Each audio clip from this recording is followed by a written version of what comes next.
Tim, it's great to be with you. Today we're going to talk about China, Joe Biden's cozy relationship with China and his history of making excuses for them and not taking them seriously. So let's first start taking a look at China itself. What does China view its role in the world today, and how does it see its own future in the world? Well, I think the Chinese Communist Party, their vision for the future is a vision of global domination. It is Chinese hegemony across the globe. And I believe the most significant foreign policy consequence that's going to come from the coronavirus pandemic, this crisis that we're in the middle of, is going to be a fundamental reevaluation of the United States' relationship with China. For a long time, I have been making the case that China is the single greatest threat to the United States for the next century, that their global ambitions are unlimited, that and their conduct and behavior with respect to this crisis, they played a direct role. They have direct responsibility for the 300,000 lives that have been lost worldwide when they actively covered up and hid the coronavirus pandemic, the outbreak when it began in Wuhan, China. Their responsibility, I think, here is clear, and I think reassessing, dealing with, combating the growing Chinese threat is the principal foreign policy objective for the President of the United States now, and it will be in the years to come. Yeah, and I think, it's been said, I've heard others say that much the same way that the 20th century was the American century, the Chinese want the 21st century to be the Chinese century. And that's a message that quite obviously Joe Biden has not gotten, because he's got a long history of very clearly and almost smugly not taking China as a serious economic threat. And we've got some sound bites lined up here, and these stretch back more than 20 years. So let's take a look right now quickly to Joe Biden. China is not our enemy. There is nothing inevitable about China and the United States not being as cooperative as any other two nations in the world. China is going to eat our lunch? Come on, man. They're not bad folks, but guess what? They're not their competition for us. We talk about China as our competitor. We should be helping and benefiting ourselves by doing that. But the idea that China's going to eat our lunch was like, I remember debates in the late 90s. Remember Japan was going to own us? Give me a break. So that last clip was from January of just this year, and there's Joe Biden repeatedly and over the course of decades saying quite obviously that he does not take China as an economic threat still to this day. What is this? What is this? Is this ignorance? Is this just an astounding level of naivete on Joe Biden's part? Senator, how do you explain this? Yes. Look, ironically, I'm going to both agree and disagree with Joe. Here's where I agree. I agree China's not going to win. The United States is going to prevail in this contest of nations. But that's not because China is not a formidable adversary. China's aspirations, you said it a couple of minutes ago that their aspirations were to dominate the 21st century. I think I'd modify that slightly and say their aspirations are to dominate the third millennium. In terms of the time frame that China is thinking, they're not thinking a matter of just a couple of years or even decades or even necessarily centuries. They are thinking in terms of millennia of what they believe is their destined Chinese dominance. Now, America will prevail in that battle because at the end of the day, freedom is stronger than tyranny. The principles that make America great work better than communism does. They're operating under a failed system, but we won't prevail in that battle, that fundamental battle of systems, if we're too naive, if we're too oblivious to even be aware that there's a battle being waged, much less to stand up and defeat the Chinese aggression. If you look at China, the Chinese Communist government, they have murdered over 60 million people. I got to say, one of the things that drives me crazy about Democrats is they have this nasty little habit of apologizing for communist dictators. They think they're cute. I remember when I was in college, there was one college kid down the hallway that had a poster of Che Guevara on his wall. And I remember going into his room and laughing and saying, hey, that's really awesome. Have you thought maybe of getting a Hitler to put next to it? Or maybe a Mao? I mean, if you're going to celebrate people who murdered, who tortured, who created gross acts of human suffering, Che was an amateur. I mean, if you really want Mao, you look at the systematic purges. And I suppose a Chinese apologist, otherwise known as a Democrat, would say, well, that was a long time ago. Okay, so fine. Mao murdered a lot of people a long time ago. Right now, today, as you and I are sitting here, the Chinese Communist government has 1 million people, Uyghurs, in concentration camps today. It is the active policy of the Chinese government to kill, to torture, to put people in concentration camps, to lie, and to suppress the truth. And we saw this with the coronavirus. The coronavirus, the first recorded observations of the coronavirus were in December of last year.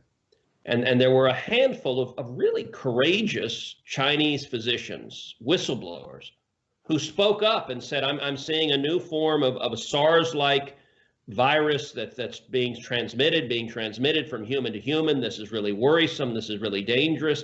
And they began speaking up. And what did the Chinese Communist government do? They came down on them. They arrested them. They threw them in jail. They punished them. They made them sign a retraction that pointing out that a dangerous disease was amongst them, what was contrary to social order. So they made them sign a retraction, and they silenced them. Any responsible government, what it would do when an outbreak like this begins is you send in the public health professionals and you quarantine the people who are sick. And if they've done that, there's a very real possibility this coronavirus pandemic could have remained a regional outbreak instead of a global pandemic killing 300,000 people worldwide. And China, the communist government in China, has direct responsibility for those hundreds of thousands of deaths and for the trillions of dollars in economic devastation that has come as a result of it.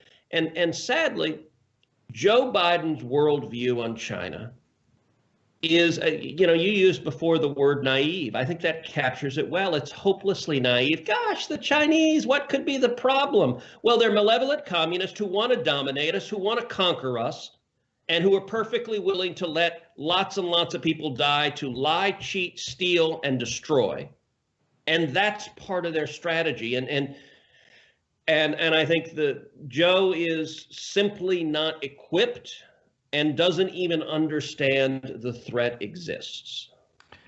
No, and this is not a new phenomenon with Joe Biden either. I mean, it goes back decades, as we already talked about. He was a big champion of China's entry into the World Trade Organization. And in fact, on the Senate floor at the time, he said that China's economic impact on the world was equivalent to that of the Netherlands. So you want to talk about another data point exposing the naivete on Joe Biden's part. China equals the Netherlands economically. I mean, that's just astounding. China is now the second largest economy in the world. So how wrong was Joe Biden? Now, when it comes to trade issues, you're very strong on trade issues, and so is President Trump. I'll point out if Joe Biden were to say that today, he might echo the line from A Fish Called Wanda and call the Netherlands the Nether Regions instead.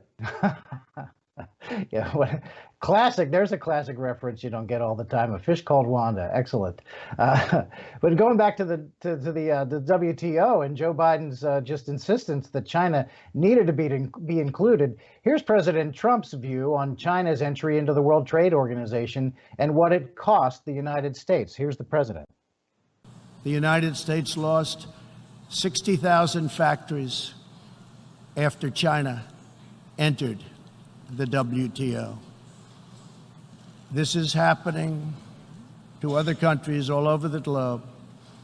The World Trade Organization needs drastic change. the second largest economy in the world, should not be permitted to declare itself a developing country in order to game the system at others' expense. For years, these abuses were tolerated, ignored, or even encouraged. Globalism exerted a religious pull over past leaders, causing them to ignore their own national interests. But as far as America is concerned, those days are over. There you have the president again standing up to China. And we know that everyone who has campaigned for president has promised to get tough on China. But once in the Oval Office, no one ever did before President Trump came along. And it was very important because not only with respect to the WTO, China has a long history of cheating on trade issues, stealing technology, forcing the transfer of technology, manipulating currency. It runs the gamut. So, Senator, why is it important to have someone unlike Joe Biden in the White House who will stand up to China when it cheats? Well, cheating and lying is not just an occasional behavior for China. It is a strategy, and it is indeed their central strategy. And if it's right that China is the single greatest geopolitical threat to the United States for the next century, and that China's malevolence is growing, that the danger from China is growing, then one of the most important criteria by which to assess this presidential election in November is who is best prepared to be commander-in-chief and to stand up to China. And I got to say, the contrast between Joe Biden and Donald Trump on that question is staggering. It's not even kind of a little bit close and little differences. It is night and day. Joe Biden has spent about 400 years in Washington, D.C. Who's counting, right? China. Well, you know, he was elected to the Senate when he was 12. But dismissing China over and over and over again, palling around with China, his family making money from China.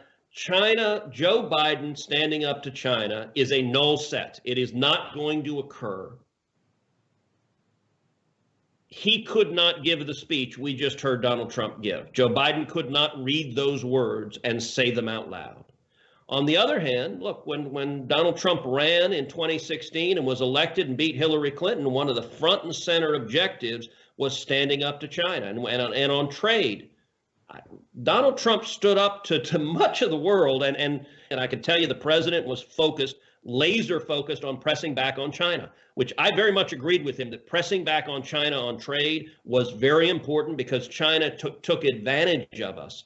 They kept us out of their markets while flooding our markets with their goods. And President Trump has led in that regard. But I'll tell you, you want to have the starkest contrast for who perceives a threat and has the backbone to stand up and the leadership to stand up and combat that threat. Go back to January. Go back to the beginning of this pandemic.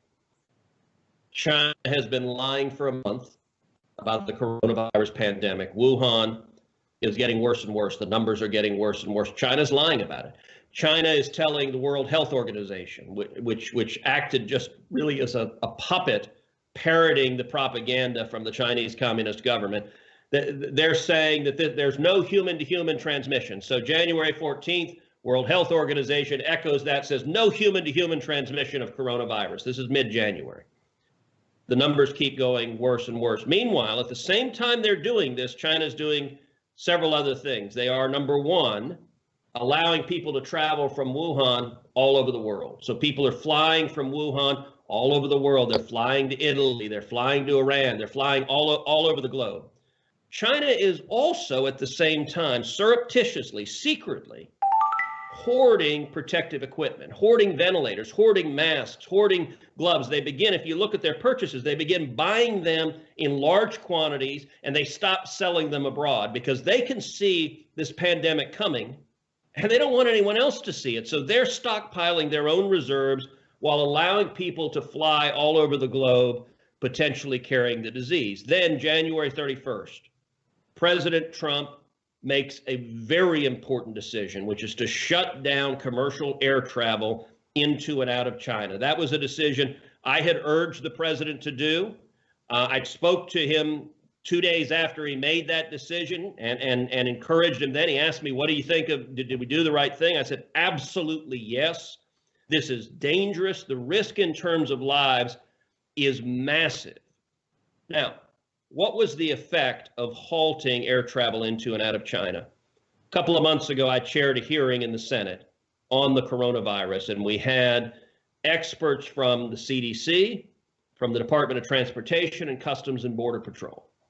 I asked all three of them at the hearing, what was the impact of President Trump's travel ban on China on January 31st? All three of the expert witnesses told the Senate, as a result of that travel ban, the number of cases in the United States was significantly reduced, and the number of deaths in the United States was significantly reduced. That was a bold, courageous decision. All of the media criticized him. And as you know, Joe Biden jumped up and criticized the president as well for blocking travel from China, from Wuhan, right when this pandemic was beginning. Yeah, well, I'm glad you bring that up, because that decision that the president made to limit travel to and from China on January 31st was early in the process and decisive. And Joe Biden did, in fact, ridicule it, along with a lot of the, shall we say, intelligentsia in Washington and in other countries around the world. As you mentioned, and as we just confirmed, let's hear it from Joe Biden himself about those criticisms.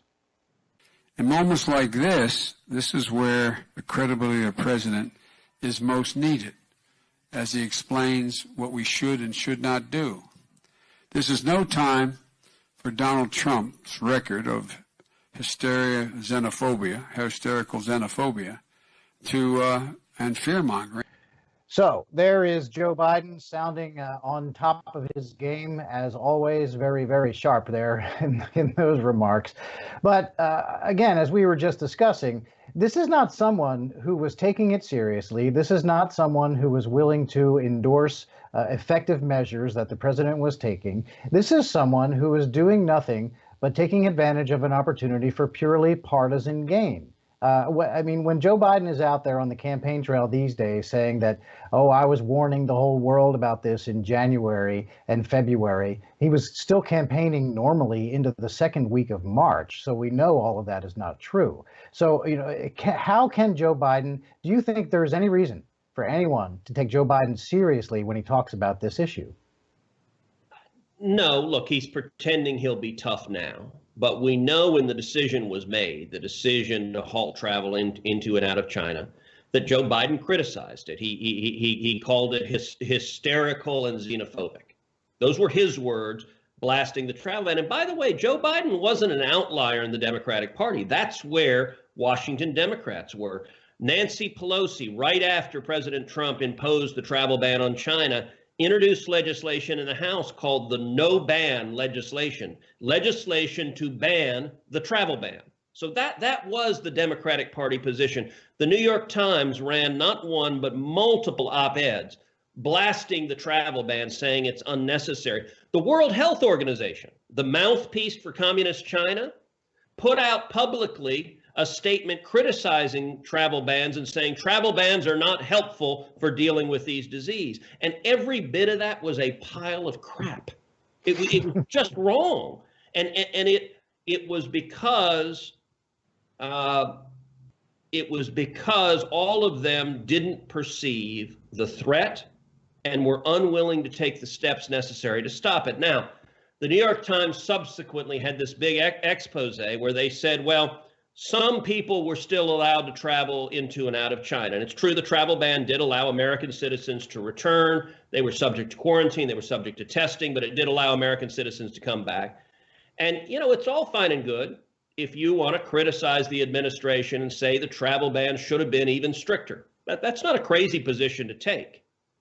But you don't get to take that position when you blasted it at the time as hysterical and xenophobic and you didn't want it at all. That's not an out for you to say, well, you stopped 90% of the traffic and I wish you'd stopped 100, when you were screaming, don't stop any traffic, because saying that there's a deadly disease that could come in and kill us we're not willing to say, which is where Joe Biden was, and he got it wrong on that. He's gotten it wrong on China over and over and over again because he doesn't perceive the threat. And, you know, Tim, last October, I did an Asia tour. I traveled to Pearl Harbor, to Japan, to Taiwan, to India, and Hong Kong. And it was designed to really be a friends and allies tour. So it was major allies of the United States, all surrounding China. And the central discussion in the whole trip was China. How do we combat China's growing military power, economic power, diplomatic power, the malevolence we're seeing? You know, it was striking when I was meeting with the leadership of the Pacific Command in Pearl Harbor, where we were talking about the Chinese military buildup we're seeing. And we're seeing the Chinese implementing fifth-generation weaponry, which they didn't develop. They've stolen that technology from us. So they don't have the R&D cost. Instead, they steal the technology, and they're investing hundreds of billions of dollars in building up their military. And the level of intellectual property theft, look, we've always had intellectual property theft. There have always been thieves and corporate espionage and pirates. That's existed forever. From, you know, the first caveman that chipped a tire, somebody probably stole his design. That isn't new. What is new is a nation state with trillions of dollars of resources incorporating theft as an integral part of their strategy. So their strategy, they send spies into America, into our universities. I've spoken with university officials all over the country where they have Chinese nationals on their faculty being paid by the Communist Party of China, stealing their ideas and sending them back to China. It's a massive problem that our universities are woefully naive and ignorant about. Confucius centers are Chinese language centers on universities that teach Chinese language, and they're paid for and controlled by the Chinese government. I introduced legislation in the Senate Armed Services Committee, got bipartisan support, and passed it into law prohibiting Department of Defense funds for any university that has a Confucius Center, because these are become the base for espionage and propaganda. The result of my legislation, more than a dozen of these Confucius centers have shut down. The scope of this threat is massive. It is across the board. Big business is terrified of taking on China. The money that they spend buying support, buying friends. You know, when I was on the Asia trip in October was when the whole issue of the NBA came up. If you remember, the general manager of the Houston Rockets, my home team, Daryl Morey, he sent the most innocuous little tweet. He said, stand with Hong Kong, stand for liberty and democracy. Now, frankly, prior to that tweet, nobody had ever heard of Daryl Morey. Unless you're like me, unless you're a Houstonian and a hardcore Rockets fan, you didn't know who Daryl Morey was. Well, the Chinese Communist government flipped out. They lost their minds because he had sent this one tweet. And what followed was a series of groveling apologies from the NBA and also NBA stars. You had LeBron James coming and defending China. Oh, you know, Daryl Morey just didn't understand their human rights record. Well, which part of concentration camps and torture and murder do you want to defend? But look, the NBA wants hundreds of millions of dollars they get by access to the Chinese market. It is a huge problem, and China uses that economic might as a tool. And we need a serious, focused, coordinated strategy to stand up to China, to decouple our economy from China, not to have our supply chain dependent on China, not to have pharmaceuticals that we need for life-saving medicine manufactured in China. I think all of these discussions now have changed fundamentally coming through this pandemic, because suddenly the handful of us who were speaking out and saying, we've got to change what we're doing, suddenly a whole lot of other people are realizing that President Trump was right when he said we got to stand up to China. He was right, and that is our challenge going forward. Yeah, and despite all of this, despite all the evidence, and you're talking about espionage, there are reports now that Chinese interests are trying to hack in to the computers to try to decipher what is going on with the work on a vaccine for the coronavirus. So they're trying to steal the research on the vaccine as well. And through all of this, Joe Biden remains soft on China, and there must be a lot of reasons for that, but we have a good idea of what one of them is. And that's the fact that when he was vice president, he went on a trip to China on Air Force Two, and he took his son, Hunter Biden, with him. And when Hunter came home, he got a $1.5 billion investment from a state-controlled National Bank of China. Now, the basic question there, of course, has to be, what did China want for that money? Why would they throw $1.5 billion at Hunter when his dad was the vice president? Let's take a listen to the president of the United States, and then we'll come back. Here's President Trump. China gives his son $1.5 billion. How would you like to have Joe Biden take over negotiations right now with China? I don't think so. I don't think so. Meanwhile, Biden allowed China to rip off America for 8 years as vice president, and Barack Obama let him just rob us blind. And we're not doing that anymore. Those days are over.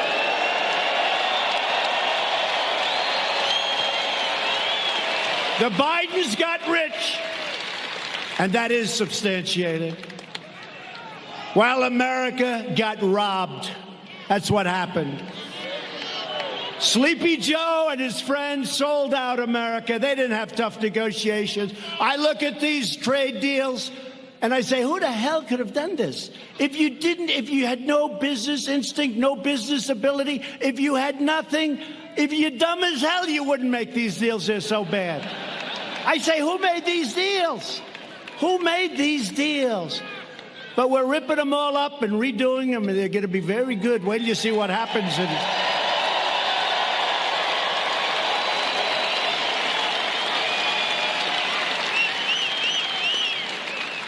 And now that I'm your president, you see it. America is winning again, and we're respected again as a nation.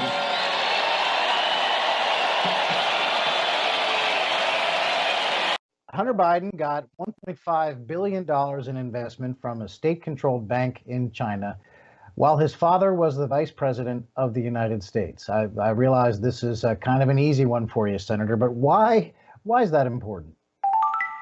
Well, you remember simpler times when corruption was just $10,000 in a paper bag handed secretly under a table in a smoky bar in Washington? Well, corruption sadly has gotten much more sophisticated in Washington. And with Joe Biden, there are just a lot of questions about his family enriching themselves in order to get policy decisions from Joe Biden. Just a couple of months ago, in fact, while the coronavirus pandemic was building, Washington was consumed with the impeachment trial because that was the Democrats' priorities, not protecting us from a pandemic that could endanger millions of lives, but a partisan attack on the president. And a lot of the impeachment trial focused on Hunter Biden and his conduct in Ukraine, where the Ukrainian natural gas company there, Burisma, was getting prosecuted by a prosecutor in Ukraine, and they wanted to get rid of that prosecutor. And so they hired Joe Biden's son, Hunter Biden, and they paid him $1 million a year. Now, that's a lot of money for someone to be a director. I don't know about you, but I've never had a Ukrainian natural gas company call me up and say, hey, come serve on our board of directors. That's kind of out there, particularly given that Hunter Biden didn't speak Ukrainian. As far as I know, the only thing he knew about oil and gas is, I guess, once or twice he'd filled up his gas tank on his car. He wasn't a geologist. He wasn't an engineer. He had no background in anything having to do with natural gas in Ukraine. But he did have one attribute that was particularly important, which is Daddy was in the Naval Observatory and he was vice president. And lo and behold, Hunter gets $1 million a year. And Joe Biden picks up the phone and calls the president of Ukraine and threatens to put on hold United States aid unless they fire the prosecutor. And actually, Joe Biden is on video in another video saying in Joe Biden's words, and son of a bitch, They fired the guy. So not only was that corruption playing out in Ukraine, but this wasn't lost on the rest of the world.